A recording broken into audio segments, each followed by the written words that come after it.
My name's Noah, and I am a therapist practicing mostly out of Chester Springs in Pennsylvania.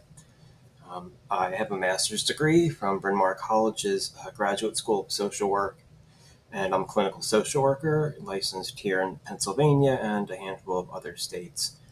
The thing is, from my point of view, when it comes to therapy and how this kind of goes, none of that really matters. You see, the thing that matters the most, and part of the way that I practice, is that it's the relationship. It's the relationship between me and the people that I work with that is absolutely paramount. And the research supports this. In my view, it's a relationship that is built on a two-way street. I'm a self-disclosing therapist. I tell my own stories when I feel like it's important to do so. I'm a very honest therapist. I don't hide myself or who I am from the people that I work with. And I believe that that's part of that two-way street. So I think it's built on mutual honesty. I think it's built on mutual trust that takes time to build. And really, at the end of the day, a shared compassion that we are all of us, flawed and fallible human beings with our own junk, and that's going to come out in session. And part of my job is to kind of monitor my own stuff as it comes into session and use it as a tool. Um, my style has been described as proactive, engaged. It's been described as assertive yet gentle, experiential. If you've been in therapy before, maybe you've tried CBT, maybe you've worked with a therapist who's assigned you homework, and that's fine.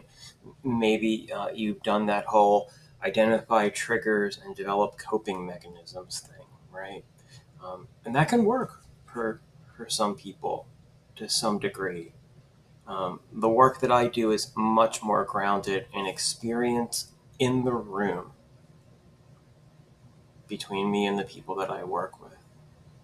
I do a lot of work pulling from internal family systems, a lot of trauma work using EMDR.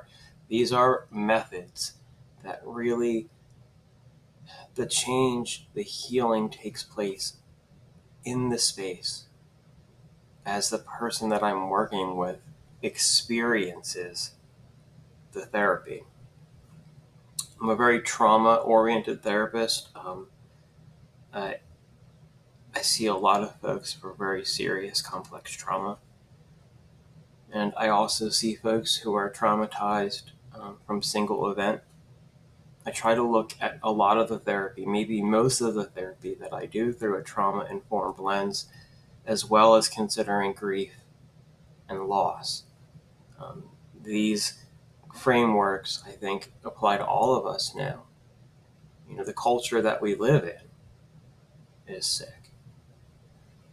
We live in a nation of violence. I think we feel that every day. There's a frenzy to our lives here in America in 2025. People are frantic. We're addicted to our devices. There's trauma in all of that, and loss as well. Loss with our connection to nature, loss of our connection to each other, loss of our connection to ourselves. And I believe that space for grieving is called for there as well. So if you're looking for a therapist who is active, who is engaged, who is a self-disclosing storyteller, who is assertive, who can be a bit pushy. I've been called punchy in my style sometimes, but is also gentle, kind-hearted, and considerate, who will do experiential work with you, but is also perfectly well-versed to do CBT and the more kind of mainstream approaches. You've come to the right place. I hope to hear from you soon. I tell everyone, it's your life, and it's truly an honor and a privilege to be permitted to walk alongside you in your life, to be trusted to be a part of that process. So I hope to get to walk along with you. Take care.